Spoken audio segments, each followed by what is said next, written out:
Olá, sejam bem-vindos. Desejo que estejam todos bem.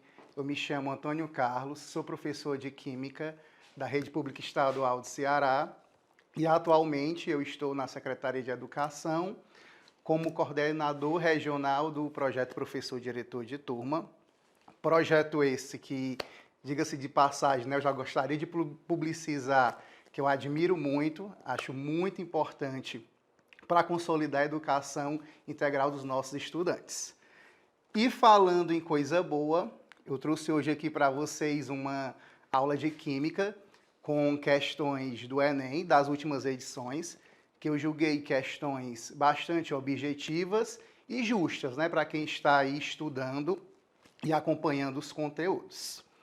Então, eu trouxe aqui questões de Química Geral, Química Ambiental e Química Orgânica. Vamos lá. A primeira questão diz o seguinte: as cetonas fazem parte de famílias olfativas, encontradas em muitos alimentos. A molécula de hexantreisona é um exemplo desses compostos voláteis, responsáveis pelo aroma, podendo só ser obtida por processos energéticos realizados em meio ácido, na presença de oxidantes, como o permanganato de potássio.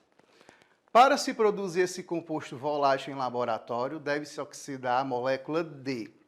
Então, uma questão de química orgânica, mais precisamente de reações orgânicas. E eu achei relevante trazer aqui para a gente um pouquinho da revisão sobre a nomenclatura de química orgânica, já que é uma questão aí que envolve tanto conhecimento da estrutura orgânica quanto da nomenclatura dos compostos orgânicos. Então, nós temos aqui no item A, hexanal, item B, hexanol, item C, hexantreisol, item D, hex-1-en-1-ol, item E, ácido hexanoico. Então, o ideal é que nós tenhamos aí uma noção de nomenclatura orgânica para também ajudar na resolução dessa questão. E, mais precisamente, de reações orgânicas. Então, eu trouxe aqui, os grupos funcionais das funções que estão sendo abordadas aí nessa questão. Então, nós temos aí o grupo funcional da cetona, que está no nosso enunciado. Qual é o grupo funcional da cetona? C-O entre 2 carbonos. A gente pode observar aqui. Grupo funcional do aldeído, que também é mencionado nos itens. C-O, bem parecido com o da cetona. Então, nós temos que ter muito cuidado. Grupo funcional do aldeído, C-O, a carbonila, mais ligada a um hidrogênio. Então, isso que vai diferenciar aí, as funções orgânicas, esses detalhes nos seus grupos funcionais. Álcool, também foi mencionado nos itens, né? C, carbono saturado, ligado à hidroxila. Esse aí vai ser o grupo funcional do álcool. E, para finalizar, o grupo do ácido carboxílico, C-OH. Então, achei relevante trazer aí para vocês os grupos funcionais dessas funções orgânicas para a gente fazer essa pequena revisão, tá certo? Assim como também é importante entender um pouquinho da nomenclatura orgânica. Então, nós sabemos que os nomes dos compostos orgânicos, eles vão seguir esse princípio básico aqui. Prefixo para a quantidade de carbonos, infixo para o tipo de ligação que o carbono está realizando, simples, dupla ou tripla, ou mais de uma dupla ou mais de uma tripla, e o sufixo que vai indicar aí o grupo funcional, a função orgânica do nosso composto. Então, achei também relevante trazer para a resolução da nossa questão esse pequeno lembrete aqui da nomenclatura orgânica. Por exemplo, no item A, nós temos aqui a opção hexanal. De onde surgiu esse nome? Hex, voltando aqui na nossa tabelinha. 6 carbonos. Em seguida, o infixo AN ou AN, só ligação simples entre os carbonos. E a terminação AL, que é a terminação aqui para a função orgânica aldeído.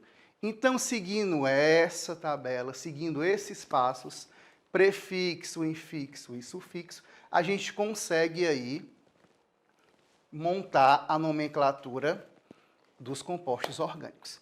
Agora vamos lá resolver de fato a nossa questão, após ter revisado a nomenclatura e após ter revisado os grupos funcionais que surgiram aqui nessa questão. A cetona, ela vai surgir a partir da oxidação de álcoois. Então, pela revisão da nossa nomenclatura, nós temos aqui álcool no item B, terminação O. Nós temos álcool no item C, terminação O também. E no item D parece um álcool, né? Mas aí esse infixo "en" me indica que é um enol. A hidroxila ligada a um carbono que faz ligação dupla passa a ser enol. Agora, no item B e no item C, nós temos hidroxilas aí ligadas a carbono saturado, conferindo álcool, tá certo? Porém, no item B, nós vamos ter aqui um tipo de álcool secundário e no item C aqui, nós já vamos ter outro tipo de álcool. Então, a oxidação de álcool primário, ele vai conferir aí aldeído. E se você continuar oxidando esse álcool primário, você vai obter ácido carboxílico. E, na verdade, a gente quer saber como a gente vai obter uma cetona. Então, para obter uma cetona, nós temos que ter a oxidação de álcool secundário. Então, esse aí era o grande detalhe para você acertar essa questão. Então, colocando aqui, nós temos aí várias oxidações de álcools secundários que vão gerar cetonas e, finalmente, o álcool que vai gerar a nossa cetona da questão. Um álcool secundário.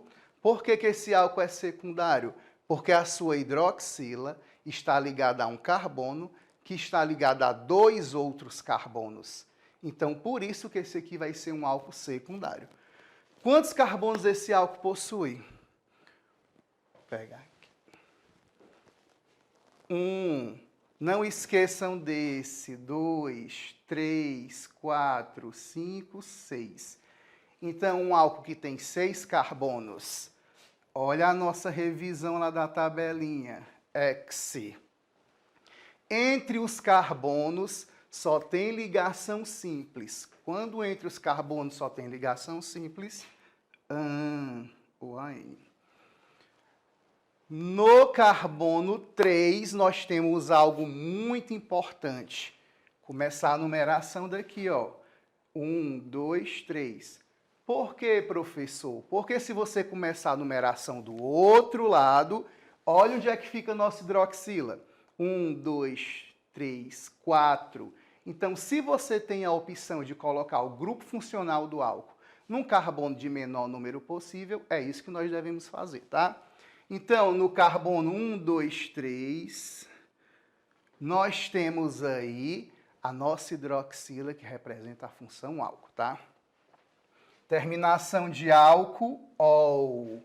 Se esquecer, não tem problema. Volta na nossa tabelinha da revisão e consulta a terminação para as funções, tá certo? Então, hexan-3-ol, um álcool secundário que, ao ser oxidado, vai gerar cetonas. Hexan-3-ol. Então, nós podemos marcar aí, sem medo, o item C. Hexan-3-ol, tá bom? Próxima questão. Vamos lá. A gasolina é uma mistura de hidrocarbonetos de cadeias saturadas, contendo de 8 a 12 átomos de carbono. Além disso, a gasolina de alto desempenho deve conter elevados teores de hidrocarbonetos de cadeias ramificadas. de forma a resistir à compressão e entrar em ignição, apenas quando a vela aciona uma centelha elétrica no motor. No quadro estão apresentados compostos que podem ser utilizados como combustíveis. Entre esses compostos, aquele que conferirá maior desempenho como combustível é o... Então, a questão, gente, essas questões aqui escolhidas, elas trazem comandos que nos auxiliam muito na resolução da questão. Então, a leitura tem que ser feita com muito cuidado, com muita atenção. Caso tenha dúvida, refaz a leitura. Então, tem um momento aqui que é dito, ó, hidrocarbonetos de cadeias ramificadas. Então, esses hidrocarbonetos de cadeia ramificada, eles vão conferir aí o combustível uma maior resistência à detonação. Então, esse combustível aí que é mais resistente à detonação, ele tem uma qualidade melhor. Então, dentre esses aqui que estão nessa tabela, qual deles aí vai ser um combustível com uma qualidade melhor, mais resistente à compressão e, consequentemente, mais resistente à detonação? Foi dito no enunciado, de preferência, cadeias ramificadas. Então, quando nós vamos aqui para os nossos itens, primeiro, o que é uma cadeia ramificada na química orgânica? Também achei interessante trazer essa diferença para vocês. Cadeia normal possui apenas carbonos primários e secundários. Cadeia ramificada vai possuir aí pelo menos um carbono terciário ou um carbono quaternário. Então aqui, ó, uma cadeia normal, apenas carbonos primários e secundários, e uma cadeia ramificada que tem aqui carbonos terciários. Então, essa é a principal diferença. As ramificações que mais aparecem são ramificações aí que são derivadas de hidrocarbonetos, né? O metil, o etil, o propil, o butil. Todos os hidrocarbonetos podem gerar aí ramificações. E trouxe aqui alguns exemplos de ramificações para vocês com o seu respectivo sufixo. Então, nós podemos observar aqui que a estrutura mais ramificada é a estrutura que possui aqui, ó, 2 no carbono 2, vírgula 2, porque no carbono 2 de novo, vírgula 4, porque no carbono 4, trimetil, aparece 3 vezes a ramificação metil, tá? Em seguida, pente, porque a cadeia principal ela tem 5 carbonos. Depois do pente vem o AN, só ligação simples entre os carbonos, e a terminação O indica que é um hidrocarboneto. Então, sem sombra de dúvidas, a estrutura 3 é a estrutura mais ramificada e é um hidrocarboneto. Com isso aí, ó, conferindo o item C. Nos dias atuais, o amplo uso de objetos de plástico gera bastante lixo, que muitas vezes é eliminado pela população por meio da queima. Esse procedimento é prejudicial ao meio ambiente, por lançar substâncias poluentes.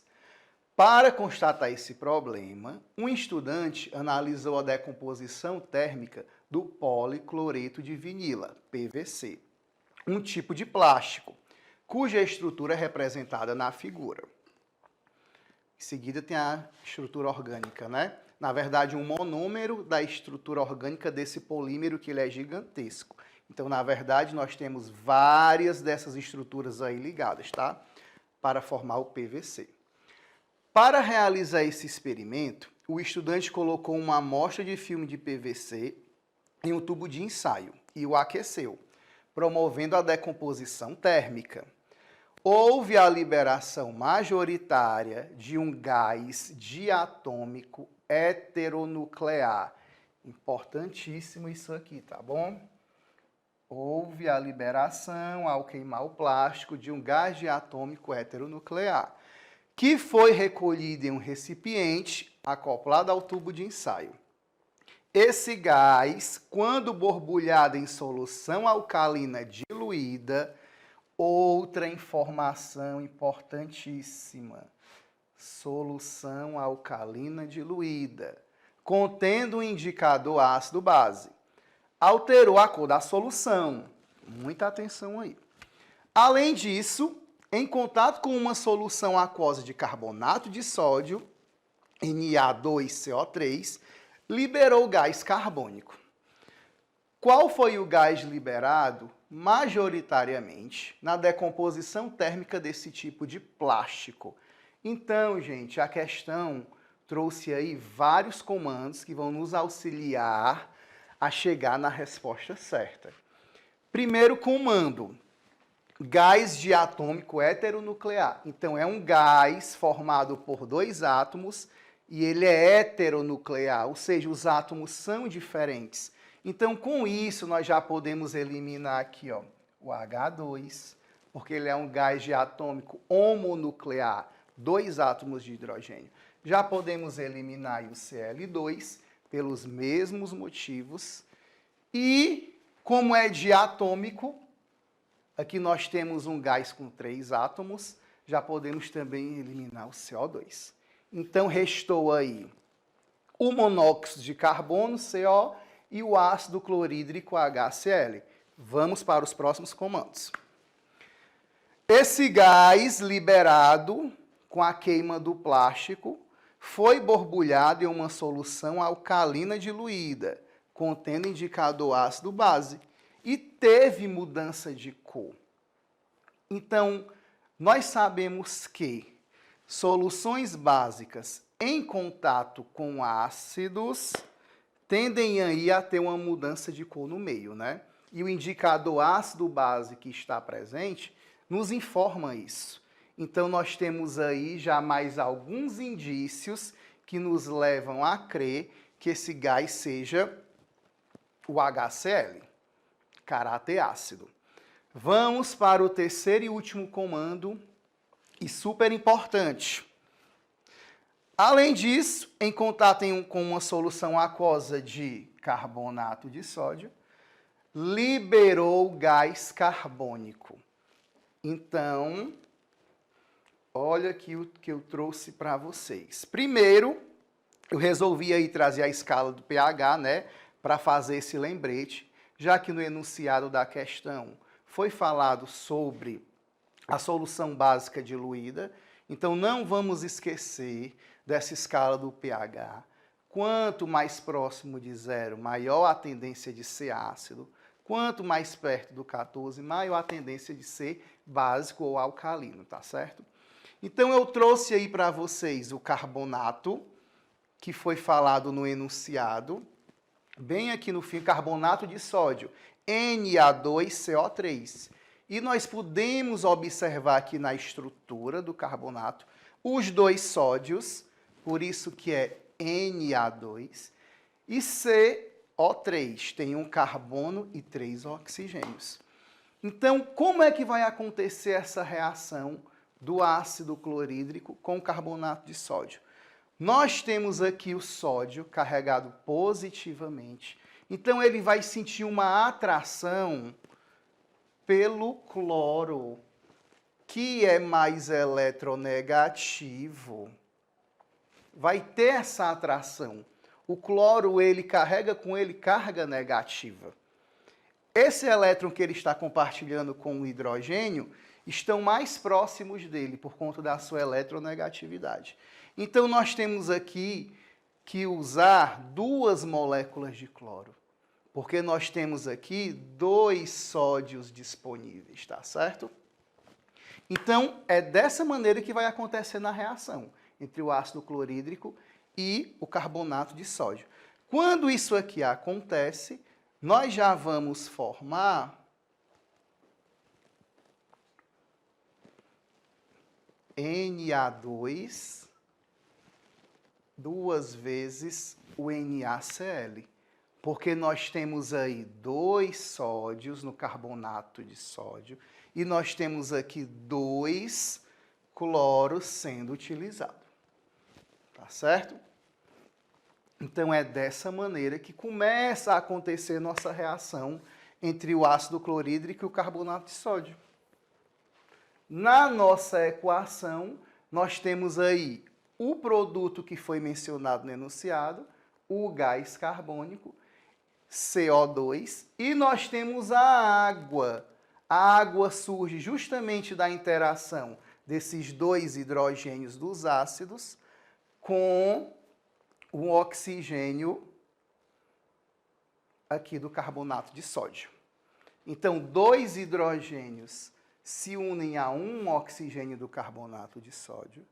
Os dois sódios se unem aos dois cloros e sobra CO2, que é o nosso produto que foi mencionado aí no enunciado da questão, tá? Vamos para frente. Então, o gás seria o ácido clorídrico. Próxima questão.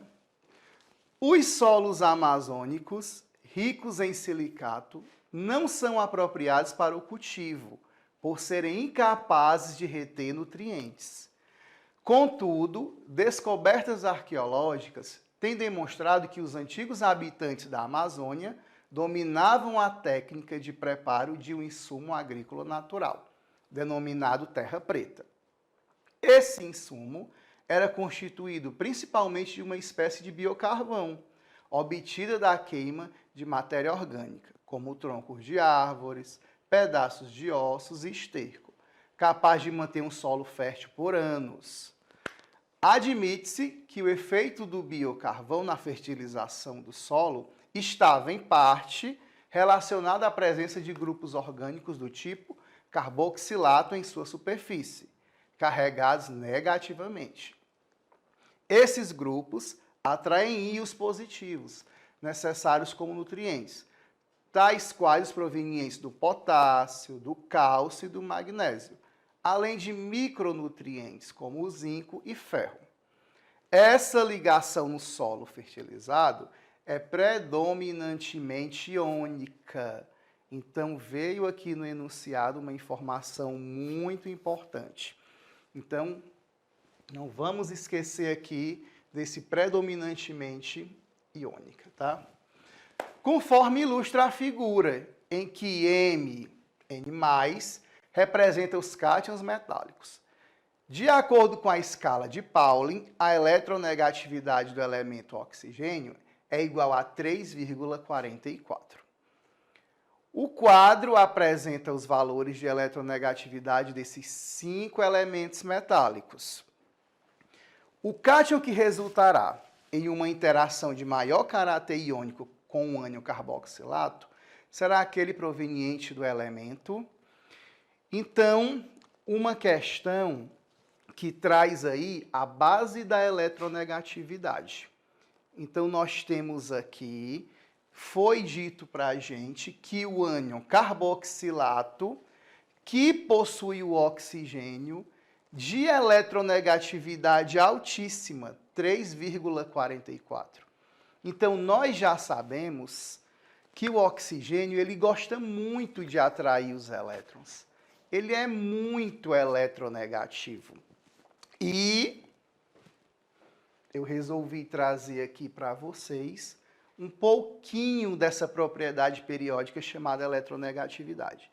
Nós não podemos esquecer que, na tabela periódica, a eletronegatividade nos grupos ou famílias, ela vai aumentar de baixo para cima.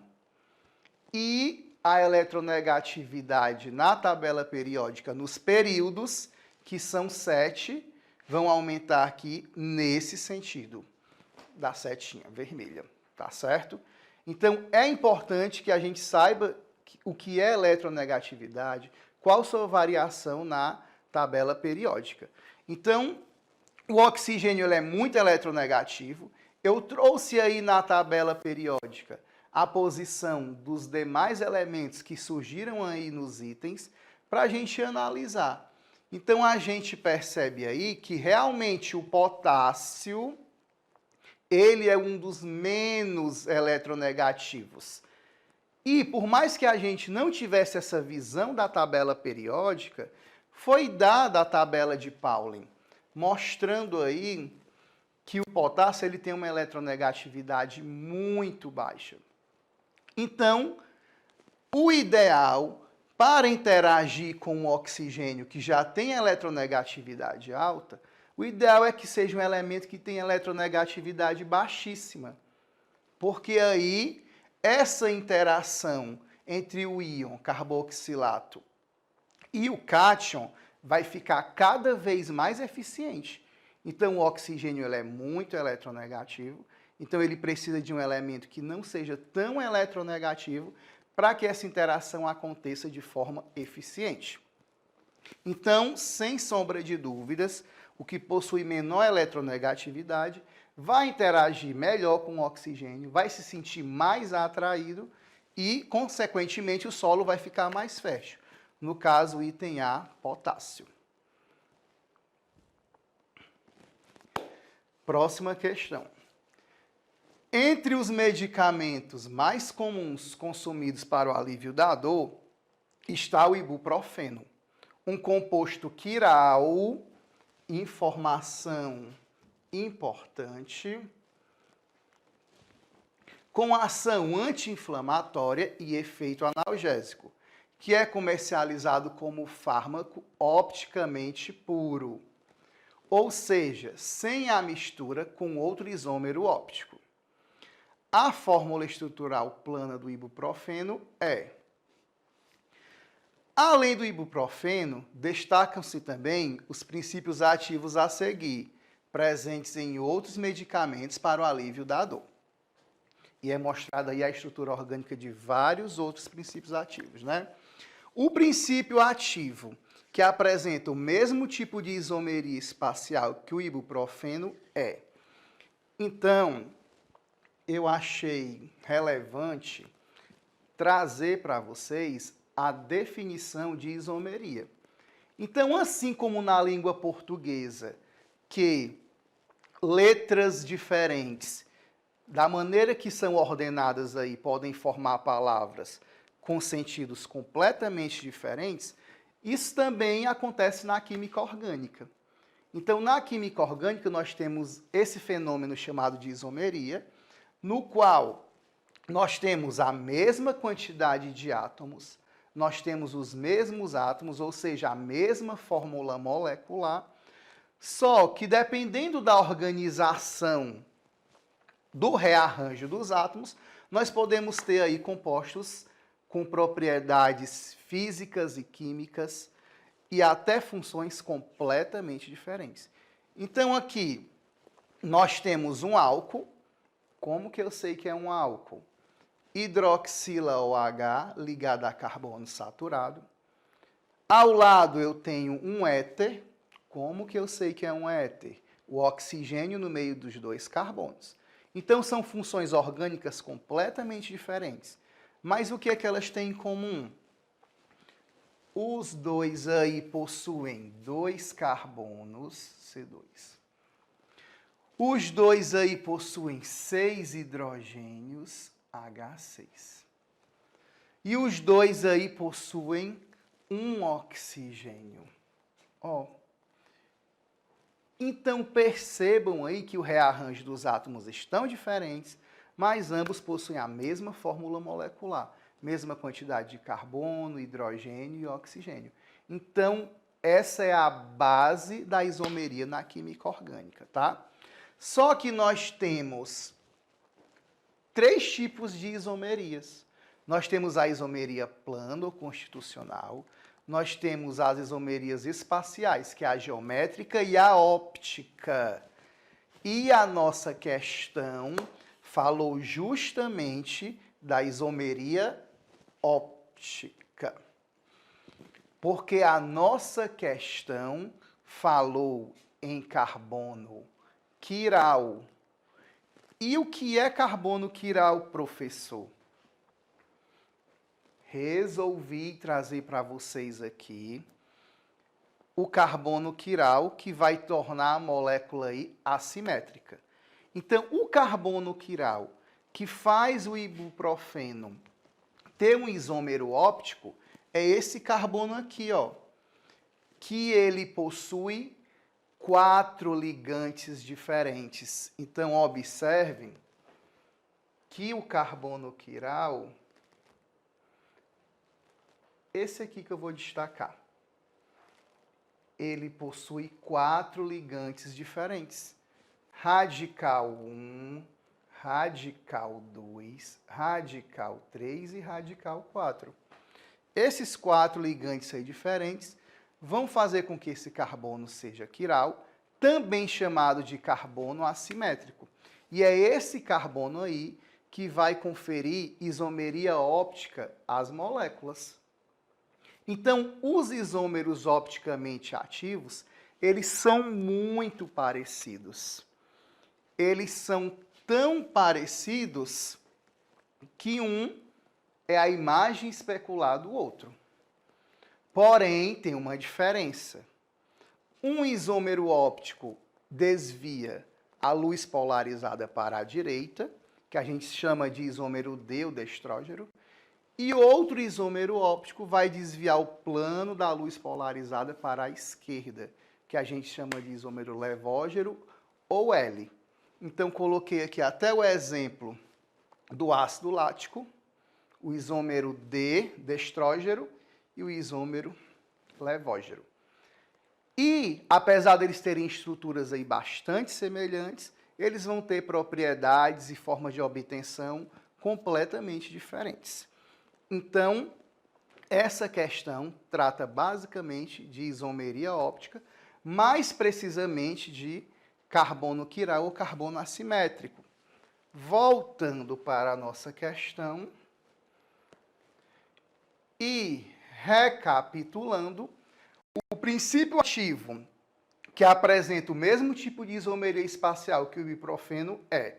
Então, nós temos que encontrar uma dessas estruturas aí, também vai ter isomeria óptica. Também vai ter um isômero destrógeno, um isômero levógeno. Mas, para isso acontecer, o princípio básico é o carbono quiral. Um carbono assimétrico, que esteja ligado aí a 4 ligantes diferentes.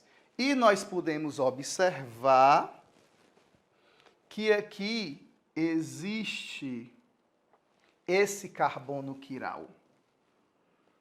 Nós temos aí esse carbono com 4 ligantes diferentes. Esse hidrogênio, essa estrutura, essa e essa.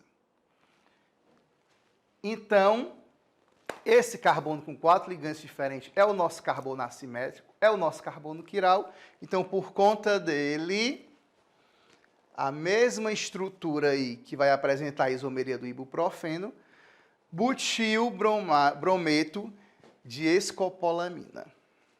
Item E. Próxima questão. O descarte de detergentes comuns nos esgotos domésticos ocasiona a formação de uma camada de espuma, que impede a entrada de oxigênio na água. Os micro-organismos que vivem nessas águas não são capazes de quebrar moléculas ramificadas. Informação importante. Então, os micro-organismos não são capazes de quebrar moléculas ramificadas, ocorrendo assim um desequilíbrio ambiental nos rios. A fórmula a seguir representa a estrutura química de um tensoativo, presente na composição de um detergente não biodegradável. Qual modificação química na estrutura desse tensoativo o tornaria um detergente biodegradável? Então, foi dito no enunciado da questão, gente, os micro-organismos que vivem nas águas, que são poluídas por detergentes, eles não têm a capacidade de quebrar moléculas ramificadas. Então, se eles não conseguem aí quebrar essas moléculas, elas vão se acumulando e vai surgindo aí a poluição, né? Então, o que poderia ser feito para a estrutura desse detergente passar a ser uma estrutura biodegradável. Foi dito aí, foi mencionado a ramificação. Então, mais uma vez, eu resolvi enfatizar aqui para vocês essa diferença. Cadeia normal, apenas carbonos primários e secundários. Cadeia ramificada apresenta pelo menos um carbono terciário ou quaternário. Então, o ideal para que os micro-organismos dessas águas, né, que são lançados detergentes, o ideal para que eles consigam lançar enzimas e essas enzimas degradarem essas substâncias, o ideal é que seja uma cadeia normal. E nós podemos observar aqui que a estrutura do nosso tensoativo, do nosso detergente, que não é biodegradável, ele possui várias ramificações. Professor, onde estão essas ramificações? Eu não estou conseguindo ver CH3, que é o metil. Eu não estou conseguindo ver CH2, CH3, que é o etil. Mas elas estão aqui. Então, é uma cadeia ramificada porque tem carbonos terciários, inúmeros, vários carbonos terciários. E quando tem esses carbonos terciários, tem aqui nossas ramificações, ó, que elas estão escondidas. Então, nós temos vários metil aqui. Tá certo? Então, cadeia ramificada, detergente não biodegradável. Se modificar a cadeia carbônica para uma cadeia normal, aí sim nós tornaríamos esse detergente aí um detergente biodegradável, tá? Então, sem sombra de dúvidas, o item é. Próxima questão. O Aldrin é um inseticida agrícola organoclorado, sintético e de baixa polaridade, cuja estrutura molecular simétrica de fórmula C12H8Cl6 será representada na figura. Introduzido na agricultura a partir da década de 1950, esse composto apresenta alta persistência no meio ambiente e acumulação nos organismos, sendo danoso para a saúde. Então veio aí a fórmula estrutural do Aldrin. Um pesquisador coletou fluidos biológicos de indivíduos de uma população contaminada por esse inseticida agrícola. Ele analisou a amostra de saliva, sangue, lágrima, urina e leite quanto à presença dessa substância. Em qual dos fluidos o pesquisador provavelmente encontrou a maior concentração dessa substância? Então, nós temos aqui a estrutura desse inseticida e já foi dito no enunciado da nossa questão uma informação muito importante. Ele é de baixa polaridade. E nós sabemos que substâncias que têm baixa polaridade, elas também vão interagir com outras substâncias que têm baixa polaridade. Assim como substâncias polares vão interagir bem com substâncias que também são polares. Então, nos itens, nós podemos observar aí que o item E traz leite, por causa do teor de gorduras. Então, o Aldrin ele tem baixa polaridade. Nós sabemos que as gorduras também possuem baixa polaridade. Gordura é um tipo de lipídio. Nós sabemos que os lipídios são apolares. Então, nós temos o Aldrin apolar e nós temos a gordura presente no leite também apolar. Então, consequentemente, eles vão interagir bem e esse inseticida ele vai se acumular aí em maior quantidade no leite. Tá certo? Então, era isso, gente. Muito obrigado pela atenção. Espero ter contribuído nos estudos de vocês. Continuem estudando, praticando e até a próxima aula. Obrigado.